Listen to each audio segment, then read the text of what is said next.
had a kind of complete brain and body burnout, which ended up with me being hospitalized with double pneumonia. And that was a real turning point for me, because that was when I realized I had to make a decision about my health. Angela's an award-winning nutritionist, health and performance coach with a special focus on women's health, host of the High Performance Health podcast with a mind-boggling 550-ish episodes. I decided I will move my body on a daily basis, made the most dramatic change in my mental health.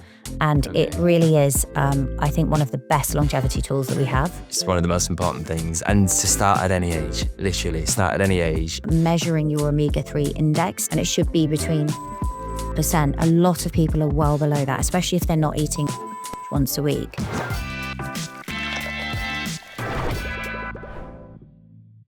Angela, we start every episode of the Modern Rituals podcast with a quick fire round. Are you ready? I'm ready.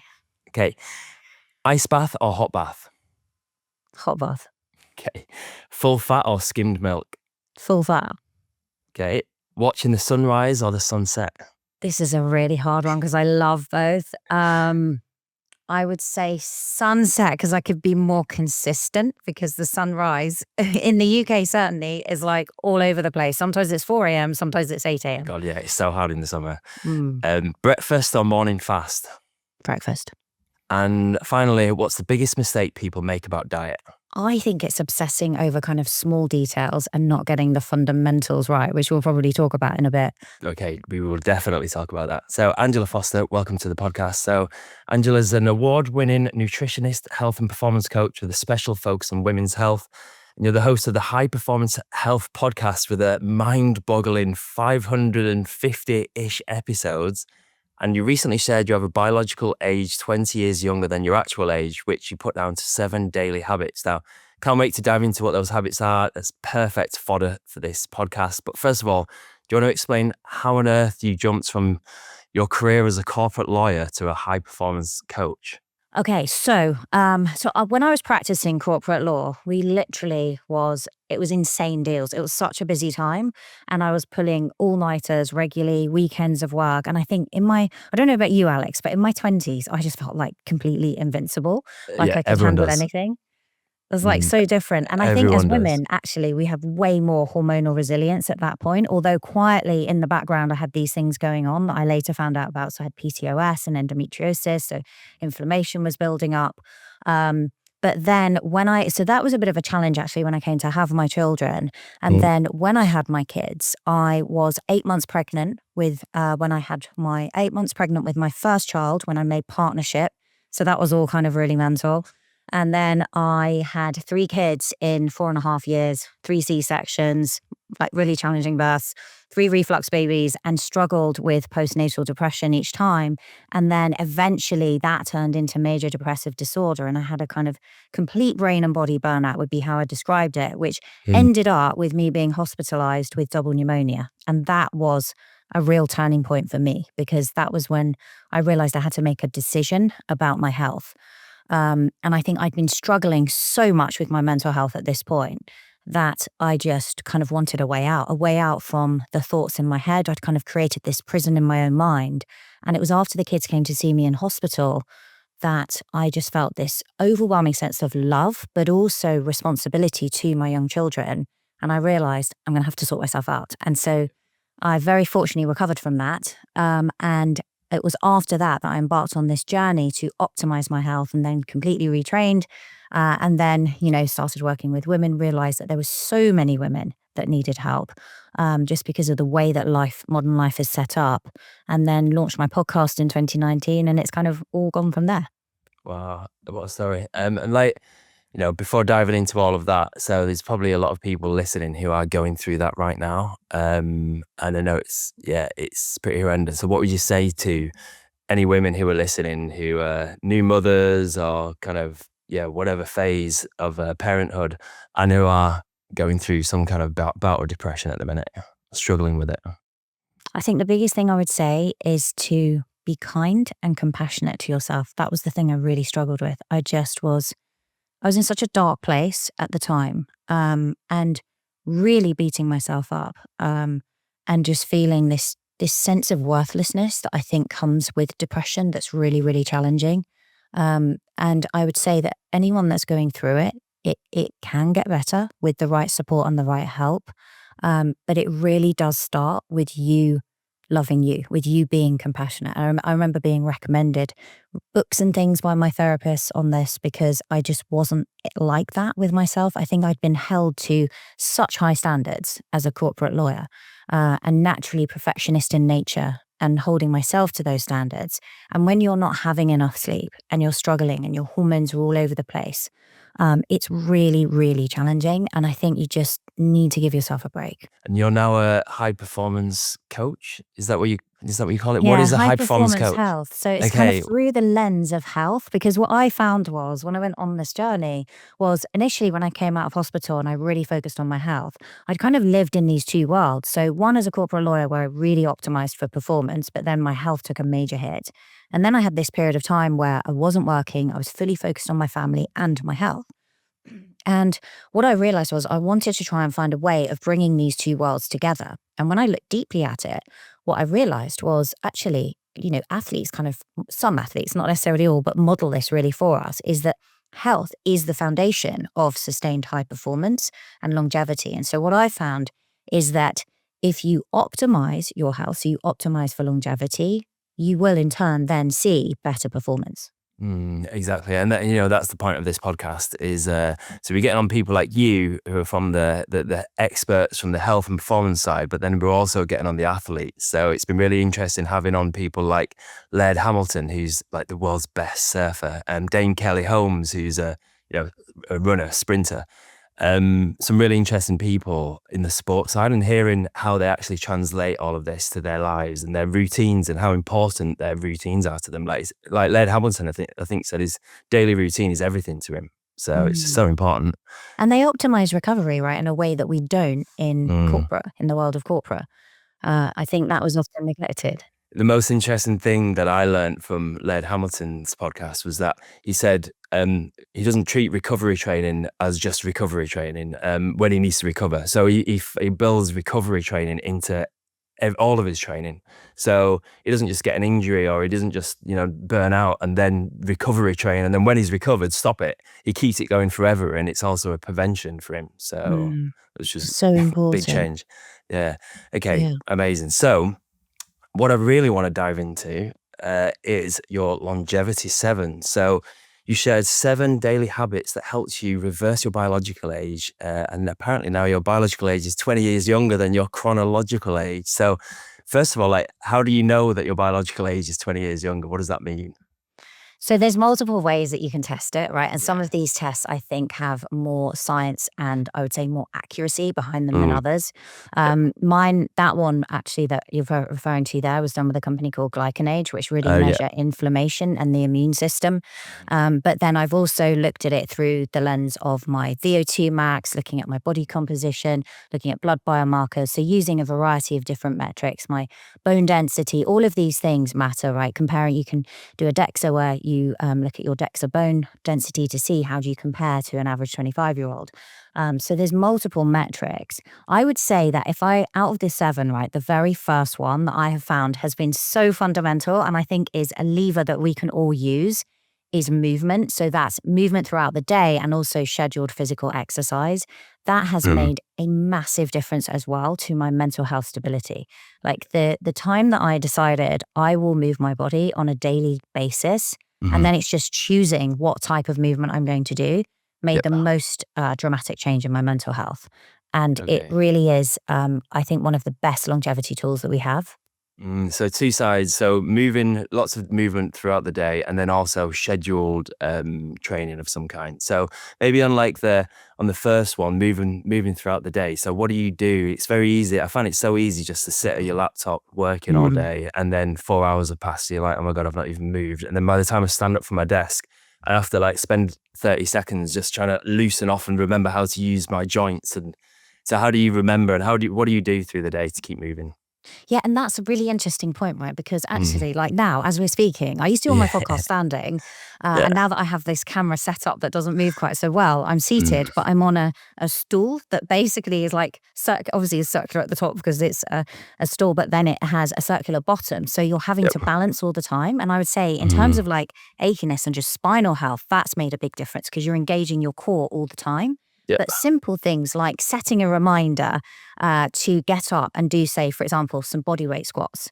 Like Mm. that's been shown. I think if you do 10 body weight squats, it improves your insulin sensitivity by 22% compared to sitting. So if you do break it up and you do that, say, every 45 minutes or so, you get Mm. improved blood flow, you get improved focus and concentration. Yep. You can choose to take the stairs, right? If you work in an office, you Mm. can decide that you're going to go and use the bathroom on a completely different floor and maybe even run up the stairs, right? There's this concept called VILPA, which is vigorous intensity lifestyle physical activity. So, we've got sedentary people who kind of drive to work and then they take the elevator, sit at a desk all day. And then the next best thing is actually to park further away or walk a bit. And then maybe you take the stairs. And then, this third layer really is actually turning it into something vigorous. And even those little bouts of movement have been shown to contribute to your VO2 max, which is considered one of the best predictors of longevity. And that's Ooh. really looking at how your body uses the rate at which it uses oxygen and your maximum capacity. So there's daily movement that can improve blood glucose control, improve your aerobic fitness, but then there's also scheduled exercise, which makes a big difference as well. So on the daily movement, so yeah, the standing desk thing. So I've had a standing desk for years, but I have an electric one which you press a button and it moves up and then it moves down again. So Yes, you same kind of here. go up and yeah, it's so good. So good. But then I started finding that I was getting a bit lazy and the sitting part was kind of on certain days getting longer and longer. So I also removed the back off my chair. So now same as you, I have no back on the chair. So after a while, you're like, okay, well, I'm going to stand up just to change position because it's not too comfortable sitting on the chair. Yes, that's the same Yeah. as this. I'm gonna Yeah, send you my exactly. stool link. Okay. Because you kind of like it just keeps you moving. The other thing Yeah, I yeah. think makes a difference, though, as well, is some people are just naturally more fidgety. And when we look at kind of overall calorie burn, like I am one of those people that just can't sit still. And Mm. actually, that's quite helpful because you then naturally, are sort of your brain prompts you to move. But then I think other people maybe don't have that. And so in that situation, it's better to set an alarm on your phone because it will remind you to get up and move. Yeah, and I've tried doing that as well. I actually did 20 minutes, which was probably too much. And by the time we got around to 20 minutes, I just hit snooze and then you get into bad habits. But yeah, Yeah. I like the idea of 45 minutes. Sounds good. And then what? Just jump up and do some. Actually, I don't. I always listen to music while I'm working. So after when the alarm would go, I'd get up and whatever song is on, I'd start dancing around the sitting room Dancing. and I yeah, love it. yeah, which is good. It's And perfect. then I love the stairs one as well. Like when I used to work in an office, I used to take the stairs, and I used to, especially. Oh, there was one time when I injured my back, and made sure I took the stairs every time. But as I got to the top of the stairs, I'd do like 10 air squats or 10 air deadlifts because I injured my back deadlifting and 10 air deadlifts. And I made sure, and like a big part of my rehab was using the stairs and doing that. But I probably should have kept it going because I'd stopped once the pain went and Mm. then injured myself again. So I yeah, think okay. people think they don't have time, right, as well, but actually it Yeah, improves your mental focus and concentration. yeah, So you kind of totally. get it back. Totally. Okay, wicked. So on the scheduled training side of things, so you've obviously got the cardiovascular type training and then the strength Yeah. training. So I've seen a lot of your content on Instagram. You're quite big on both. So should we start with the cardio side? Like, what do you do each week? What's your schedule look like? So I go through phases because I think this is the other thing, right? Yeah. Is it's a lot, isn't it, for people to fit in? Do you know what I mean? When they hear all this stuff like you've got to lift heavy, actually, no, all rep ranges are really important. And then you hear Mm, you need to do hours of zone 2. No, you need to do zone 5 and yeah, all yeah. these different things. And then you've got to do your flexibility and mobility and all these things. And I just think, God, it's like massively overwhelming. So the way I like to do it is to kind of pick a block for 6 weeks, four Mm, to 6 weeks, and go, right, that's going to be my main focus. And then I'll mm, build the other bits around it. And so you can and then you might have a deload for a bit for a week where you do lighter stuff and then you pick another block. So I just think mm, that makes it more manageable. And across a year, you're hitting everything you need to. So What I was doing until very recently, and that really improved my VO2 max, was doing what's known as the Norwegian 4x4 once a week. So Love that's it. not a Yeah. long workout, super Yeah. easy because you warm up and, well, not easy to do, but Yeah. easy to fit in. So you And what warm is up that? and then what's that? What is the 4x4 then? So it's where you basically do 4 minutes of exercise at between 85 to 95% of your max heart rate. And then you do 3 minutes if you're fitter, or you can do 4 minutes. So 3 to 4 minutes recovery where you bring it right back down into kind of zone 2. And then you go again and you do that 4 times over, which is why it's the 4x4, because it's 4 minutes of 4 times. And that has been shown to improve VO2 max. And I was doing that every single week. And then I might throw in a little bit of sprinting on the end of one of my workouts. And then doing, for quite some time actually, I was kind of splitting out body parts because I was going through this stage of actually probably training too much. I got really addicted into resistance training. And so I was kind of having to split it out to do as much. And then I realized that it was just starting to kind of become too much. So I then changed it up. And now I'm going through a block of training where I'm doing much more, I guess, metabolic conditioning, if you like. So I'll do full body resistance training 3 times a week. And then I'll add on some very short sprints at the end. So it might be like this morning, I was on the assault bike, literally doing, or the air bike, doing 5 seconds on, 25 seconds off, and then doing that 5 to 10 times through. And so I've been doing that coupled with some zone 2 training because I hadn't done that in a while. And so I wanted to build up more of that endurance potential. And zone 2 is really where you're at 75% of max heart rate. But the advantage of it is it's helping with your mitochondrial efficiency. So really helping support the energy systems of the body. It's helping build that kind of baseline aerobic fitness, but also it doesn't require any extra recovery and it improves blood flow and nutrient delivery. So it's a really nice one if you've got time that you can add into your week. But if you're somebody who's really short on time, then I would say focusing on those full body resistance sessions, because muscle is so important for longevity, and then adding on some sprints at the end. If you're doing that 3 times a week, and the other 4 days you can do whatever it is you want. Maybe you're incorporating a bit more overall movement, like we said. If you can get out in nature, that's amazing. But I think it should also be designed by how much time you have. It's interesting. I think the full body one is a bit of a game changer, really, time wise, because I go through phases like you, and you'll switch from different phases. And sometimes I went through a few years of doing splits and splitting different body parts, and then every time you hear a new exercise, you'd add it in, and then you'd spend an hour kind of 3 or 4 times a week. But recently, I've got back into doing full body in each session, and now actually to kind of really be efficient on time, I actually choose 6 exercises, 6 compound exercises, and do superset them. So I'll do a push and then a pull and then a push, then a pull, then a push, then a pull.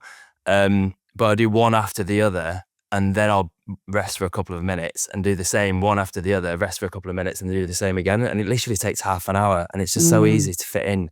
And I do it, I don't go to failure on any as well. And what's your view on the whole, heavy weights for fewer reps, light weights for more reps, going to failure or not to failure? Like, what do you do for that?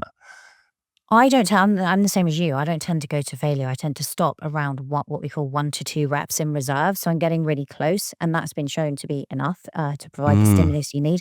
I think it minimizes injury risk, because the thing is, Totally.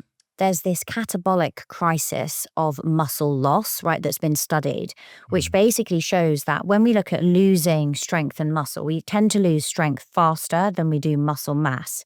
But it's not a linear basis. So if we hear, oh, you can lose I think it's between 5 and 17% of strength per decade and 3 to 8% of muscle mass. It's not linear. It tends to be exacerbated by periods of injury or illness. So one of the key things is not to get injured, right? Because then you can't be consistent if you're injured. And I think not going to failure helps to limit that risk of injury. Or if you are going to go to failure and you haven't got someone there with you, then using a machine-based exercise is probably preferable for most people. So I say always be careful about going to failure. In terms of rep ranges, again, that's how I would section it across the year. So sometimes I'm much more focused on strength and I am doing heavier reps. And then other times it's more like you were describing there. The thing with that is your heart rate's going to be that much higher, right? And you're in and out and it's quick. So you're getting a bit of a cardiovascular workout at the same time. So I'll do blocks with that as well. I think that, exercising at all intensities in terms of aerobic exercise, all zones is important. And exercising at all rep ranges is also important. Yeah, okay. Just keeping it varied. Like can continually kind of, exercise is you get the benefits of exercise because it is a stress on the body and your body recovers and becomes stronger and faster afterwards. And if you're doing exactly the same workout day in, day out, then it's no longer a stress on the body. So you won't get any improvements. So yeah, keeping it varied keeps the body guessing and I guess keeps you improving. Yeah, exactly. Yeah. Okay, perfect. And you mentioned random segue, but you mentioned different ages and rates of muscular decline and strength decline. Something else that I read that you shared recently was there's a critical period between your mid-30s and mid-40s where you should start making changes in your health and lifestyle. Do you want to explain it based on a Finnish study, was it, from memory? Yeah, it was a Finnish study where they were sharing that what you do between 36 to 46 has a really big impact on your longevity. And I think that the thing is, you can start making changes at any age, right? And there's always going to be benefits. There's so many examples of people in their 70-year-olds gaining, gaining muscle, for example, and strength. But I think that we just need to think, a lot of people when they're younger maybe aren't prioritizing it as much as they should be. And that's why I was sharing that. And I think just starting to think about it, certainly by your mid-30s, ideally you maintain that sort of athleticism from school all the way through. It's really important to stay fit at any age. But yes, what you do in that decade can be really important. But I don't want that to kind of dishearten anyone because, as I say, you can make changes at any age. And there was a really interesting study that was done using the Norwegian 4x4 alongside a moderate intensity, like a 30-minute walk, and then an hour of kind of zone 2. And I think it had 1 or 2 strength workouts in it as well across a week. And super interesting because in this study, they were able to reverse the cardiac age of these individuals from age 50 to 30. So these 50-year-olds' hearts now look like 30-year-olds. And I think that's why I say it's my number one. Exercise really is just a fantastic tool for reversing biological aging. Okay, wicked. Amazing. Totally with you on that one. It's one of the most important things. And to start at any age, literally start at any age and start small. When we had Dame Kelly Holmes on, we were talking about people who started running in their 80s, and it's to start a few minutes at a time, walk. So go for a walk and then go, okay, I'm just going to jog for a minute or two and see how it feels and then carry on walking again and just introduce these small little bouts. And then you never know, it might build up to from couch to 5K. So 100%. Totally. 100%. Okay, cool. So the next one in your longevity 7, so nourish your body is the next one I've got on the list here. So I guess that's diet, nutrition. Yeah, this is really about prioritizing protein and plants. Both of those are really important. And I think the plant piece we often forget about because we hear so much about the type of fats we should be eating and prioritizing protein and the strength and muscle that we've been talking about. And then we forget just how important plant diversity is. And this is really about sneaking in wherever you can, right? So if you think about with kids, I used to try and sneak as many vegetables into the bolognese as I could do, right? Hidden away when they were younger. And now they're great. They're really good at eating all their vegetables. But just putting herbs and spices in, coffee counts in that plant index. Coffee's amazing, in terms of longevity. And nuts and seeds count as well, which a lot of people don't think of. We sneak them into our kids, so we'll make porridge for them or whatever, some kind of cereal, and we'll put nuts and seeds on it just to boost that kind of plant variety. 100%. And they like it, right? That's the thing. And then, if someone's making, as you say, some porridge, you can put some nuts and seeds in it. You can then put some blueberries on top. Blueberries are amazing for cognitive health. I quite often in the morning, if I come back from the gym, I'll have a shake with blueberries, 100 grams of blueberries in it, just because they're so good for you. The good thing about blueberries is you can buy bags of frozen blueberries, and I think they're pretty much as good for you And then, you know, they're always there in your freezer. And, you know, we just go, whenever we go to the supermarket, we'll buy 2 or 3 bags and it'll last for a month. And they're just there to grab a handful whenever you need it. Yeah, that's exactly what I do. And also Okay. they make it, if you're mixing it up in, for Yeah. example, in a shake, frozen tastes better. So Okay, wicked. So then on the diet thing, so like in terms of, let's start with a breakfast, typical breakfast. There's always a lot of debate around, a lot of chatter around what you should be prioritizing and eating at breakfast. So plants, do you try and get plants and protein in at breakfast as well? yes, I do. So it depends on what I'm having on that day. But if I can get either some vegetables or some fruit in. So for example, we were talking there, like I might have some oats with some, if I'm in a rush, a protein shake with some blueberries and maybe some matcha powder, things like that. A few seeds thrown in and mix that up. Mm, Or, you know, like spinach and onion and mushroom omelets, really, really nice for breakfast. So nice. I think that I try to get protein in the morning, because I've found that that has been the biggest change for me in terms of that mental focus. And again, just Mm, supporting overall mood and attention as well. That's made a really big difference. And then across the day, I'm always trying to think about how can I fill half my plate with plants. And one of the best ways to do that, I think, is when you're making something in the evening, you can make a bit extra that then just serves as your lunch the next day. That can be really helpful, because I think a lot of people struggle with lunch and they're like, oh, I don't really know what to have. And then they either skip it or they have it in a rush. And, you know, because yeah. we're in the middle of our working day, that's quite a difficult one. Yeah, no, lunch is always really hard. I just go for literally this most simple lunch. I always have a bag of salad in the fridge and different types of rice cakes. And in Portugal where I live, they're really big on tinned fish. And you go into a supermarket and there's like 200 different types of tinned fish from different flavors of sardines and mackerel and horse mackerel and patingas, whatever they are. I think loads of different things, and I'll just have a whole variety of those, a whole stack of those in the That's cupboard. So every amazing. day, I know it's You wicked, don't isn't have it? that in the UK. Yeah, I know. He's got to come to the UK. He's got to.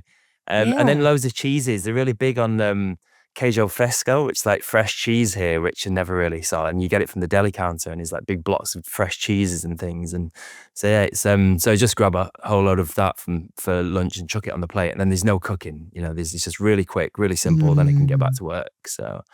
And what about snacking in between meals? Do you snack? Some people say you shouldn't snack. Sometimes I do. So, like, I've, it's quite funny that you asked this question.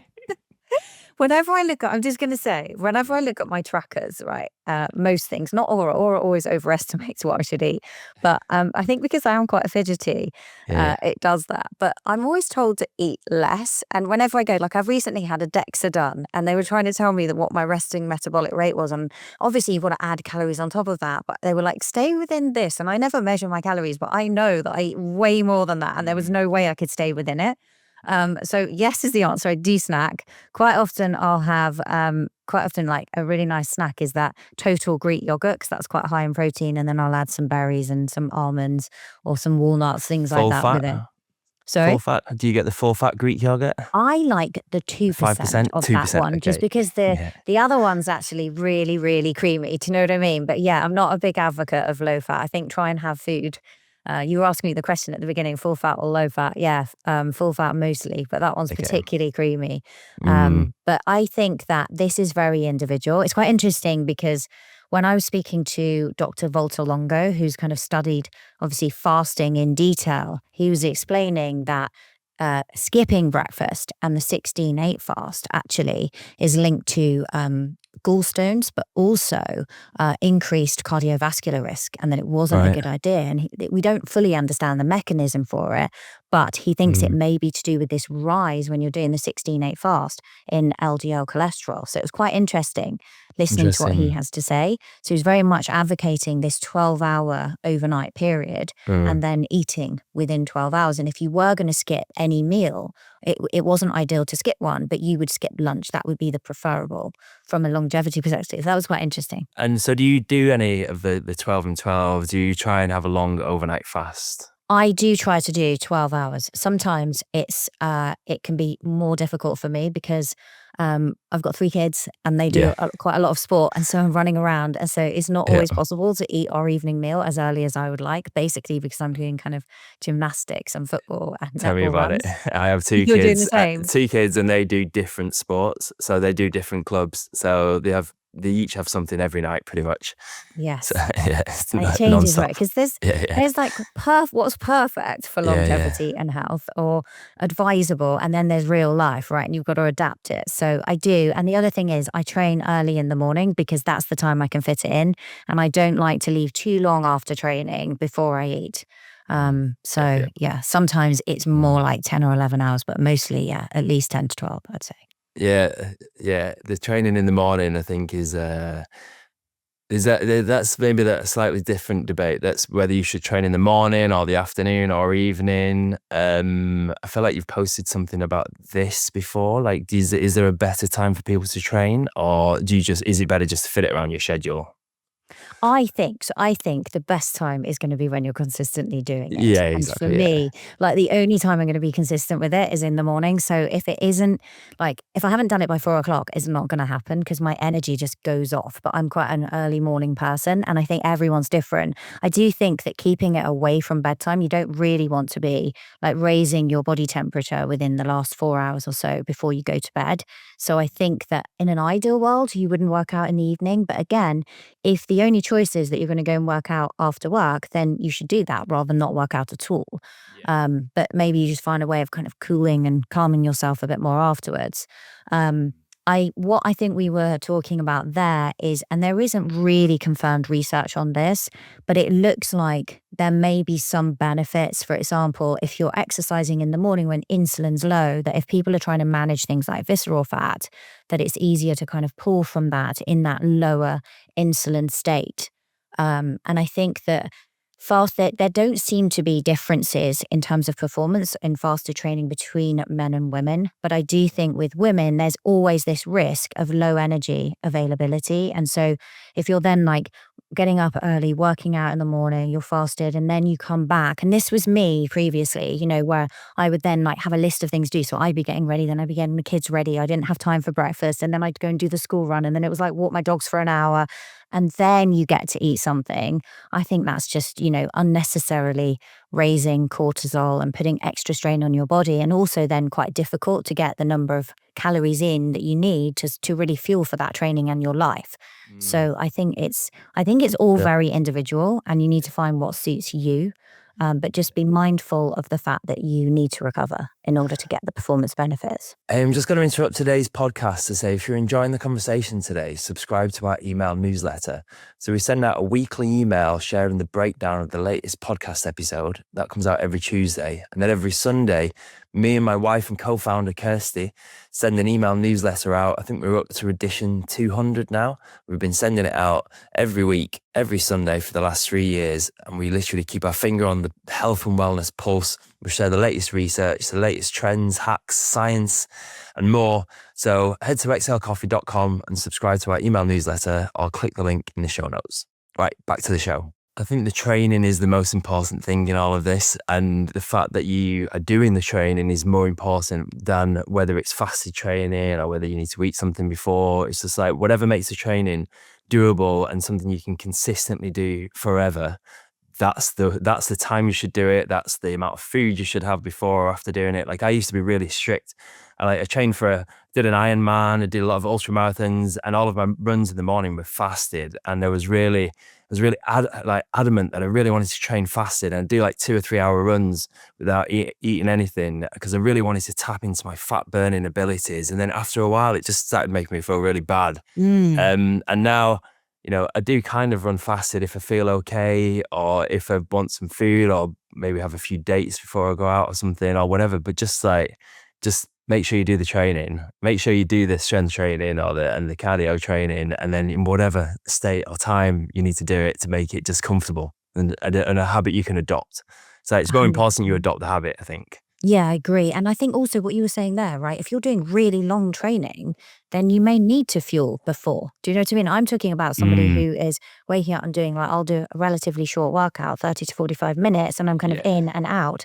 That's different. But also, I know many women who actually genuinely feel like their performance is better when they fueled before. And if that's you, you should absolutely do that. For me, because I'm going there at 5:30, I just can't imagine eating. Okay, yeah, fair enough.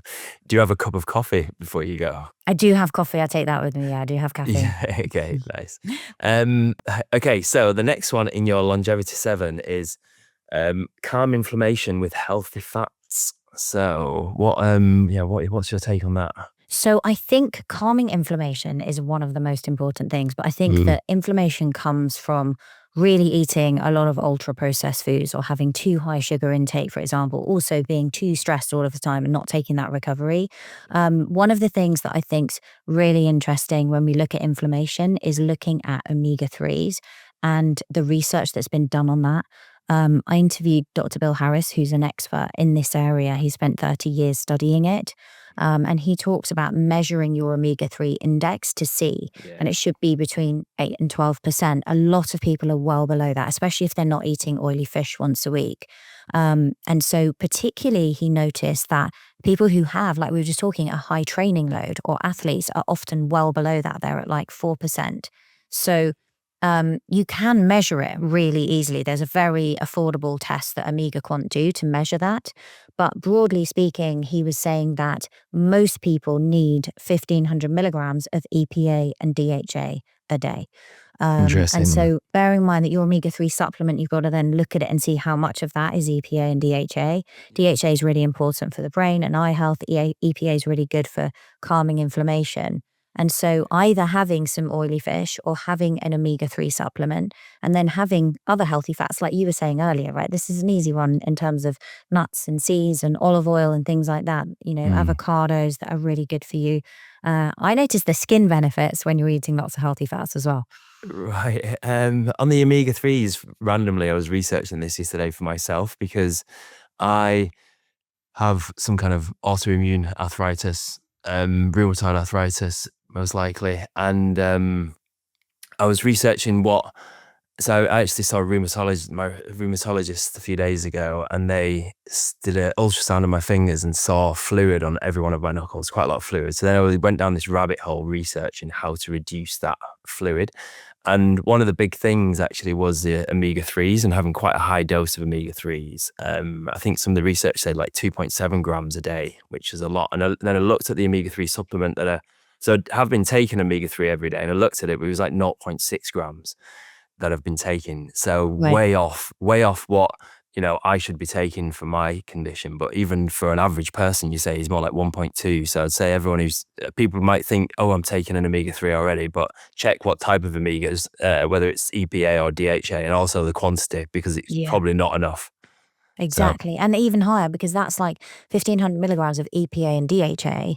The total mm, like omega 3 is going to be higher. So you need probably around 2 right. grams of your omega 3 supplement, maybe higher. And in your case, like if you did the omega quant, you might actually find that yours is really low and then you need to dose even higher. And then you can kind of retest. Interesting. And then, so on the other fats, so you talk about calming inflammation with healthy fats. So do fats calm inflammation? Are like fats, all these avocados and olive oils and all this kind of stuff, are they anti-inflammatory? Yeah, they are. So, like we were saying there with omega 3s, they are anti-inflammatory. But I think Mm, that with inflammation, it's also about stopping the things that cause inflammation. So, ultra processed foods is a big one. And don't get me wrong, inflammation itself, right? We have inflammation post exercise, right? It's yeah, yeah. important that we do have, but what we don't want is this chronic inflammation that occurs most often when we're eating a very ultra processed food diet. So, going for whole foods like we were talking about earlier, healthy amounts of protein, fats, and diversity is really, really important because then you're feeding those healthy gut bacteria, which are also supporting your immune system and helping to keep inflammation lower. With omega 3s, interestingly as well, they have some research around improving mood and the link with serotonin as well. So that's also important. Interesting. Um, but a lot Yeah. of people are not getting enough, unfortunately. No, I mean, things like the tins of fish I'm having at lunch will help. But yeah, still not enough, I think. Okay. Sometimes when they're canned, the omega-3 content goes down. So not on all fish, but for Okay. example, like with tuna, it has omega-3. Right. Obviously with tuna, because it's big fish, you want to be careful how much you're having because of mercury levels. But Yep. when tuna's canned, it seems to affect the omega-3, whereas I don't think that is the case with things like sardines, for example. Okay. So yeah, Okay. it's just also kind of looking at that. It's funny how in England we overeat tuna so much. I felt like as a kid I had tuna sandwiches for lunch at school. So like most So days, much. yeah. And it's like so no one ever buys tinned sardines, although they are having a bit of a renaissance. They're very on trend at the minute. Tinned sardines or sardines in general, but it's just the ranges of them is so boring in England. There's so few. And mackerel and What do you things. mostly eat? I'm really curious because you've got these 200 varieties in Yeah. Portugal.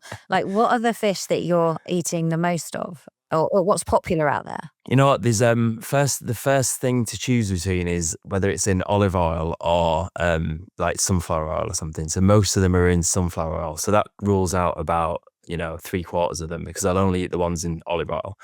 And then fish, yeah, I mean it's like different flavors though. So the sardines that I have, there's probably 5 or 6 different flavors. So they might have some that are in capers in the tin, some that's in a chili, some that's in lemon, lots of different flavors. And mackerel's a big one in like piri piri flavors, but nothing that's like dodgy flavors. It's like real whole food kind of flavors in there. So there's a lot of that's the other thing. You have to make sure if you're buying a tinned fish, that's got some kind of flavor or sauce. There's a lot of in the UK. There is a emerging ranges of tinned fish with like curry sauce and these things, but you still have to check the ingredients. I haven't seen these. Yeah, I think even like John Oh, West tuna have like okay.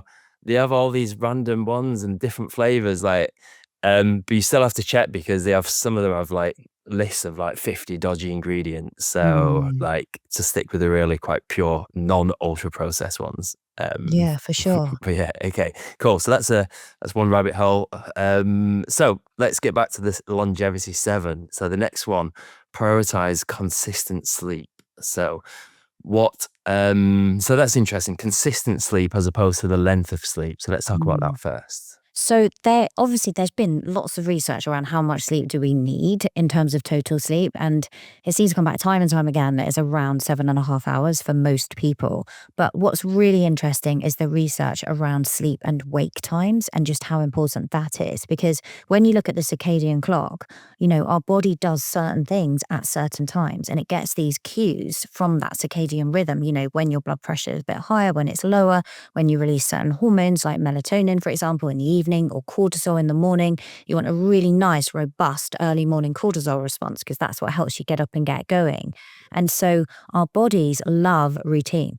And so actually when you look at the research around heart rate variability, so heart rate variability, if your audience aren't familiar with it, a lot of people who have wearables will be now because, and I then obsess again, over all mine, competitive. literally. I obsess over mine. It's Yeah. I do since the last few months. It's been getting worse and worse and worse, and I haven't quite figured out why. So yeah, I it's think it's partly seasonal, is what I've I think noticed. probably. Yeah. And you've had rain in Portugal, which you don't normally get. Yeah, So it could be exactly. I that. hate rain. There's not enough sunshine. But yeah, so when we look at that can impact heart rate variability, sleep and wake times. So being consistent, and this sounds really boring, doesn't it? Because it's like, oh my God, I've got to go to the bed at the same time every night and wake up at the same time. I think there's leeway of around an hour or so in terms of like staying within that rhythm. But the more consistent you are, the more predictable it is for your body, which affects all of your hormones and your neurotransmitters. So you're going to have higher consistent energy. It's correlated with better health. It also helps your body get into the sleep cycles that you want. So making sure that you go through these kind of 90 minutes on average sleep cycles during the night, and it helps to make sure you're getting enough deep sleep and enough REM sleep when you're more consistent with those bedtimes. I appreciate for all the new parents listening. Oh God, yeah. This is just like the most depressing thing when someone tells you need to have more sleep and you need to be consistent with your sleep and wake times. And you're like, do you have any idea of my life at the moment? Fortunately, our bodies are very resilient, and we've Oh, evolved as a species to have children and be able to look after those children really well. So I feel like our bodies are designed to be able to handle a few years of no sleep with kids and then to bounce back afterwards. So I think roll with the punches. Yeah. and that's where creatine can help you, actually. The research on creatine for Yes. sleep deprivation is looking really good. So I didn't Yeah. know that when mine were little and I wasn't getting any sleep. But you could add in some creatine, a bit more for the brain in terms of what you need, and actually dosing it. I was having this conversation. So Dr. Darren Kandal's done masses and masses of research on creatine, which is the most studied supplement. And he was describing his jet lag protocol to me. So how he would increase creatine in preparation for doing like a transatlantic flight or something like that. And then he would do that for the week building up. And also some people will choose to bank sleep and then keep that creatine dose high throughout the trip and then coming home. And so that's Interesting. something that people can have a look at. I find that creatine is just super helpful in terms Yeah. of like exercise performance, but also just keeping your brain switched on. How much do you take a day? On average, I take around 5 grams. Okay. Sometimes, like if I'm a bit sleep deprived, I'll take 10 grams. I know people Yeah. that do take now like 10 grams daily, I every take day. 15 daily. Do you? So do you, Yeah. here's the thing, right, Alex? Do you? Because everyone's going to be going, don't you get bloated? Do you or don't you get bloating with the I tip? don't at You don't? all. I don't at all. But I have to say that in the last kind of, 3 or 4 months, something's changed and my heart rate variability is getting worse and worse. And in the last 3 or 4 months is when I started taking a high dose of creatine. Now, there's been a whole lot of other Interesting. changes. Yeah. I moved house at about the same time. There's a load of other things, but now I'm starting to kind of unwind. So next week, I'm probably going to stop creatine for a week and just see how that affects my heart rate variability. But yeah, I've heard that 15 grams, if you take 5 grams of creatine, it's enough to kind of saturate your muscles. But to Mm. get into the brain, you need to be Yeah, getting you to the need 10, more. 15 grams, right? It's true. But Yeah. over time, it's interesting because I notice that if you're having it really regularly and sometimes doing a boost, I feel like there's more cognitive benefits. But you're right, in terms of the research for both brain and bone, it is higher. And it's not meant to cause bloating, right? So opting Yeah. for Crea Pure from Germany, That's which what I is like get. really tested and very, very pure, is one of the kind of best things you can do. But I tell you what I've noticed for anyone that does feel like they get bloating is it's to do with, I think, the amount of hydration. So if you add, this Mm. is what I've personally found. So Yep. if it's helpful, people Yeah. can pay attention. If not, discard what I'm saying. But if you put it in, say for example, you're having a protein shake or something like that, and you add the creatine in, and then you're adding some fruit and you might add some seeds and things like this, there isn't necessarily that much liquid compared to the creatine. And so it's not necessarily dissolving as well. And I think that's when it almost can draw more water into the gut. And so as Mm. long as you're having really good hydration, it can be better. If you're taking it as on its own, it actually seems to like dissolve better in Mm. a warmer liquid. So people kind of Yeah. sometimes add it to things like coffee. So since recording this podcast, I've interviewed a few people who say they start their day with a pint of warm water. So I've always started the day with a pint of water, and then I've started, making it warm water, and I put my 15 grams of creatine in that with some electrolytes first thing in the day. So it could be that I'm having it with half a pint of water and electrolytes as well, that I'm not feeling any bloating or anything. So Yeah, exactly. mm, Exactly. So then you don't get that kind of yeah. bloating in your gut. I think, where creatine is interesting, and this is how I'm kind of trying to choose my supplements now, is that it has a double benefit. So I'm not just, because I'm, especially stressed at work at the minute. So there's a reason why I upped the creatine was to try and support myself through that. And which is why it's also beneficial for new parents, not sleeping and all these things. But I really like the idea of it because it's not just something that's going to support my brain, supposedly. You also get the physical benefits, physical performance benefits, and Mm. it makes you stronger and faster, basically. So Yeah, lots of exactly. benefits. Yeah, stronger, faster, and you recover quicker. So Okay, yeah, cool. between rounds, Okay. like say you're doing sprints, for example. Yeah. Okay. Yeah. So yeah, brilliant. So the next one. So prioritize consistent sleep. So yeah, regular sleep wake time. Would you say that people should be sleeping 7 hours, 8 hours, 9 hours a day, or should we not get too hung up over that? So I think it's quite individual. The research suggests, right, at least 8 hours in bed so you can get at least 7.5 hours of sleep. Okay. Some people say that they need 9 hours. I think it's like adversely correlated when you go over 9 hours. Mm. But I know as well, there's plenty of people who are like, I don't, I feel fine when I sleep less and I just can't sleep longer and I wake up. And I think that there are some people who I would be one of those who just are Yeah. naturally shorter sleepers, but I'm very efficient when you look at my sleep metrics. Do you know Yeah. what I mean? And if given the opportunity, I don't seem to then oversleep. So I think that it's sometimes disheartening for people who don't sleep 7.5 to 8 hours and need, I'm not saying dramatically less. And I think it's very well researched that when you go 6 hours and below, right, Mm. there are poorer health outcomes. And if you go below 5 hours, I think even just on one night, there was some research showing that you become as insulin desensitized as a type 2 diabetic, right? Oh God. I don't want to scare all Great. the new parents again. But as we Yeah, were saying yeah. earlier, you're resilient and you get over it. But I think there's times of your life when you're going to be short-sleeped, Yeah. or short-changed on sleep, should I say. And Yeah. then there are other times when you really have the opportunity to optimize it. Yeah. At my stage of life, my kids are teenagers, so they're staying up a bit later. And that's having a knock-on impact on my sleep because I get up, my husband works in London, so we go train together at the gym before he goes early in the morning. And he's kind of my accountability buddy for exercise. And so actually that, again, you wouldn't expect it, would you, with teenagers? You'd be thinking, oh, Yeah. it's easy to get sleep. But actually it's kind of pressurizing in the other way because it's sort of a little bit harder to get to bed as early as I'd want. Yeah, So totally. Yeah. I think So there's how long do you times, sleep but then? How long do you sorry? sleep for? How long do I sleep for? Yeah. I Yeah. sleep for around 6 hours, 45 minutes, up Okay. to 7 hours. Yeah. I'm not a long sleeper. Okay. Yeah. Cool. And I guess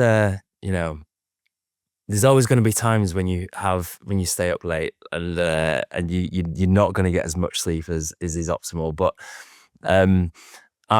for example, I'm going out tonight. I'm meeting some friends, including a common friend of ours, Tony Ryson, for drinks. And I know that I'm probably going to have a few beers and I probably will go to bed a bit later than usual. But and that's two negatives, but instead of like stacking lots of negatives and insults together, like a lot of people will often do, I'm like, right, well, maybe what I'll do is I'll eat before I go out.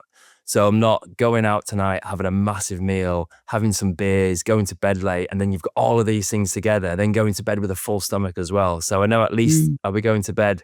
I might be a bit later than usual, and I might have had a few pints, but I'll have an empty stomach at least, so I won't be lying there digesting all night. So I guess it's if you're gonna break the rules a bit, try not to do everything on one night. At once, So, yeah. yeah, everything at once.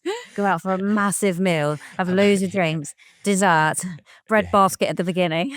Yeah, exactly. Just trash your sleep. I know. Okay, perfect. So the next one, very interesting. Number 5, living with purpose. So yeah, do you want to explain a bit more about that? Because that's probably something that most Yeah. people don't think about. Yeah, they don't. And then they're like, oh my God, what's my purpose? I don't know, right? It can Mm. feel like a really tough question. But that's what they found when we look at the blue zones is that these pockets of the world where we have the highest number of centenarians, who get to 100, and then super centenarians, which is even rarer, where you get to like 110 plus.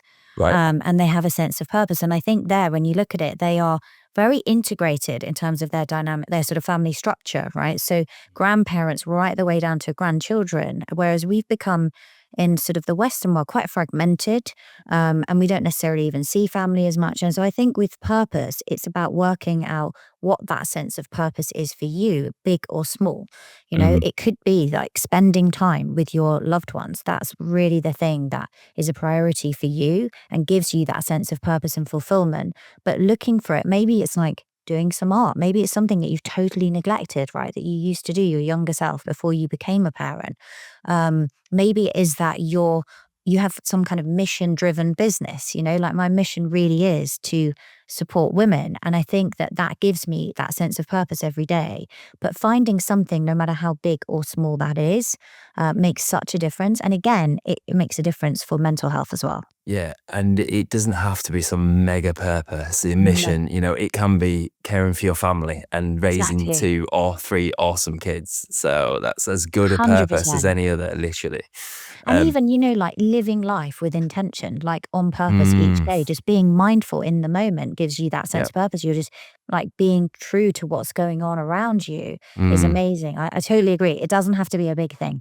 No, totally. And also I would say, when my health was really bad, I was seeing Alex Manos, who was my functional medicine practitioner at the time, and I did all of the tests in the world. I had all of the diagnoses. I had everything, literally, and I had all the issues. And we tried everything to try and, you know, turn it around. And one day, when everything was looking hopeless, Alex turned around and he said to me, maybe, have you ever thought that maybe your health just won't get better until you find a sense of fulfillment in life? And I was living in London at the time. I was an accountant, 15 years, really unfulfilled, hated it. And he was like, maybe you just need to change your life, then everything else will start falling into place. And I did, hence moving to Portugal, hence launching Exhale Coffee, which is my dream business. And then everything else, and my health started improving, literally, you know.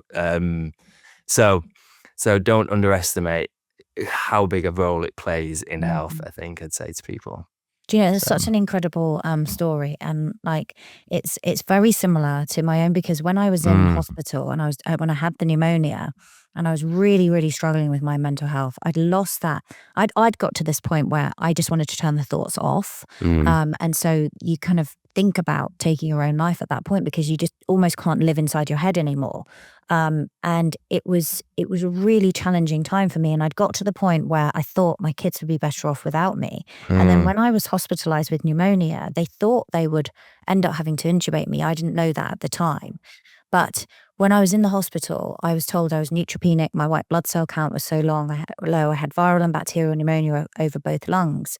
And when I saw my kids and they left the hospital afterwards, when I felt that overwhelming sense of love and responsibility to them, that brought back my sense of purpose. And it was amazing because within 48 hours of me deciding I'm going to get well for my kids, my blood work started to change and my white blood cell count started to come back up. And I just think, yeah, it's a very underestimated thing for definitely. health and happiness.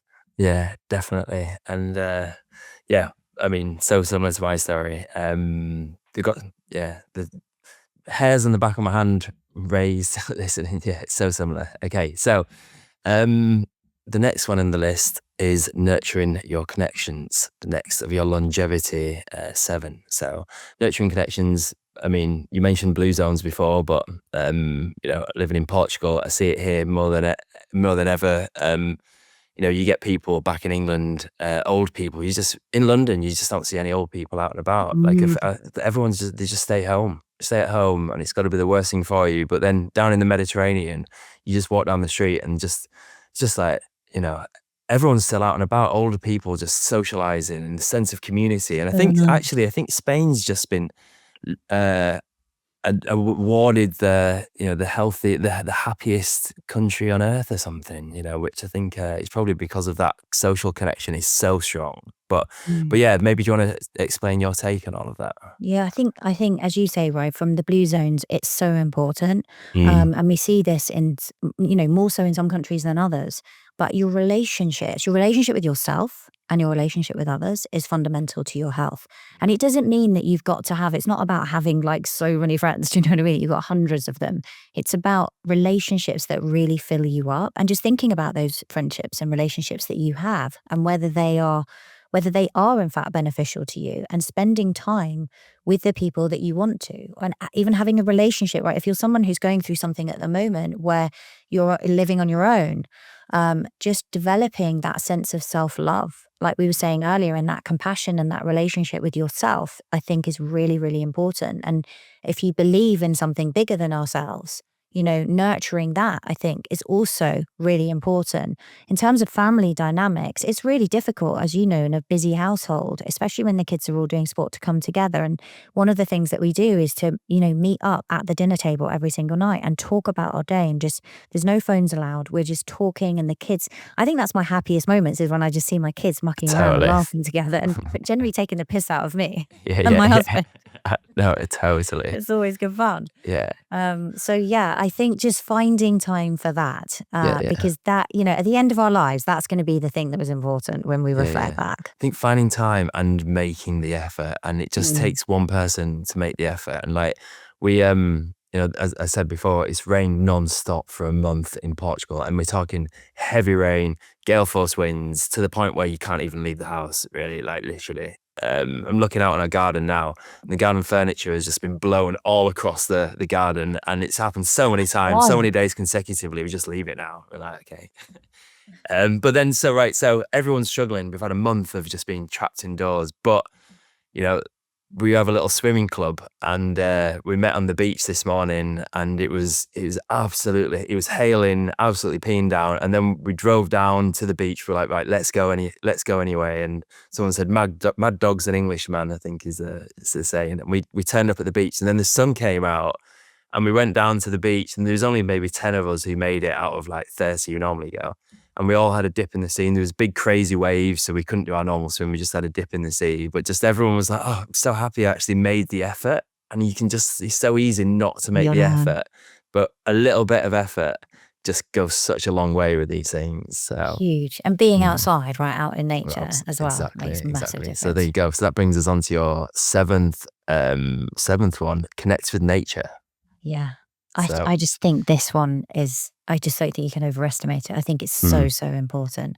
I really do. I think that it is well, first of all, I think that walking is one of the best ways to literally walk off stress. I think like almost all problems can be resolved with a good walk. Do you know what I mean? Yeah. It just and I think that it just releases so much kind of cortisol, calms you down, that movement, something about that ambulation.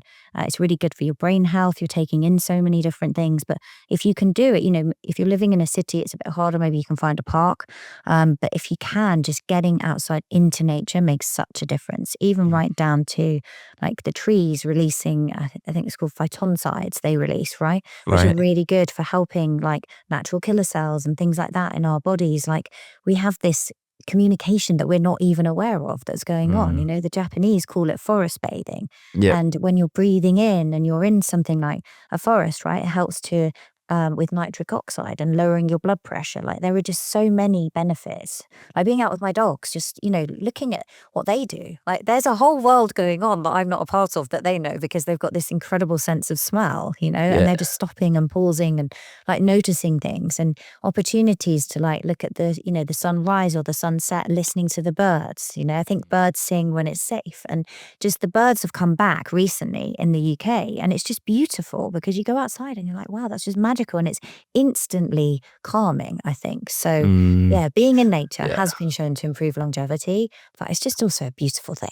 Nice. And do you have any, what are your tips? What do you do each day to make sure you're getting your daily dose of nature? Daily dose. I head out with my dogs. Okay. So fortunately where I am in the Surrey Hills, there's lots of nice places to walk.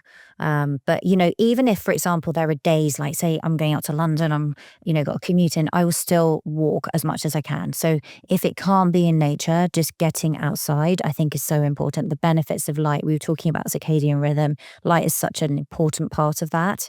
But yes, and I think there's this idea that we don't have time to go for a walk. It's, we talked about the blood sugar benefits of walking, things like that earlier. But I also think that all these things just give you back energy. You're going to be more efficient. You could take calls, ideally not, right? But you can organize some of the calls you're going to have to be on a walk if that's the way that you can get outside and do it. So you're moving. That is much better than being at your desk all day and basically saying, oh, I didn't have time today. Yeah, exactly. And if you think little things like if you're going out to work, like instead of leaving at the last minute, but spending 10 minutes before like doom scrolling on your phone, leave 10 minutes early and walk to the next tube stop. One extra tube stop. That's it. Exactly. It's just, tiny things. I've got 3 final questions which I ask everybody on the podcast. So before we wrap things up, okay. So first question: what's one habit you're trying to stop? I would say that it is working. Full stop. No, you want full stop. Yeah, working in the evening, right? This is a bit of a closet habit. So, because I think that it wasn't until I gave up alcohol completely that I realized I'm a bit of a workaholic.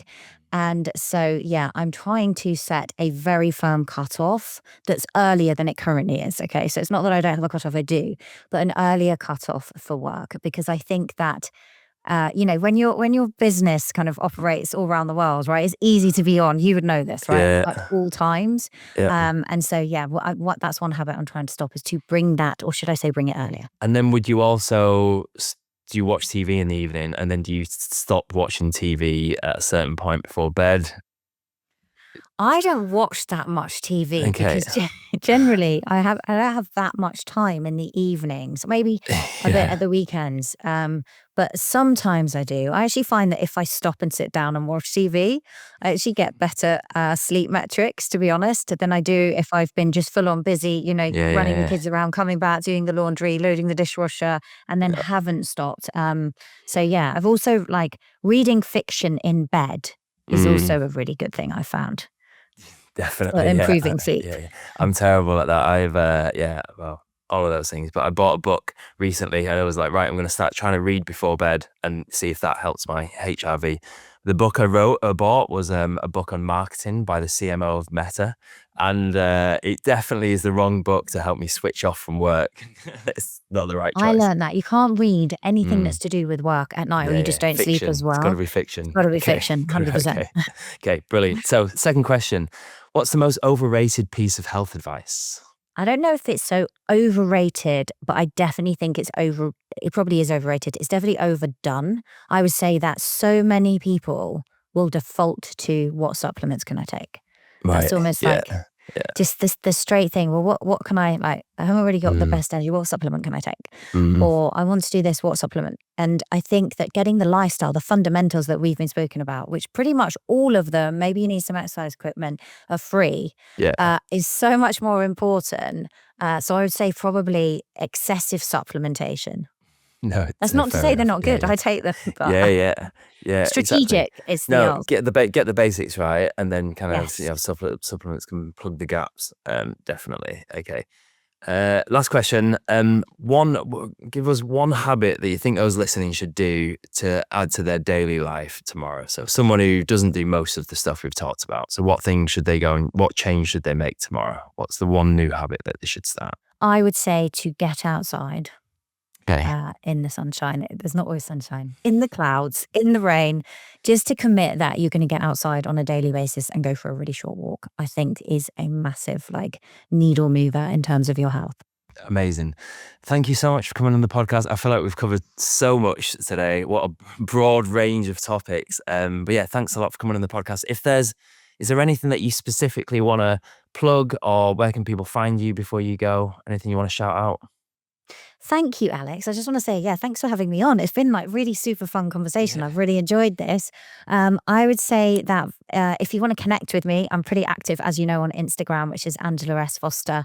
And my podcast is High Performance Health. As you mentioned earlier, we've got a ton of episodes over on there. I share loads of science on my Instagram, but then we also do a deeper dive on our newsletter called Fresh Start, where we take a bit of science and help you. So here, what we've been talking about is different habits.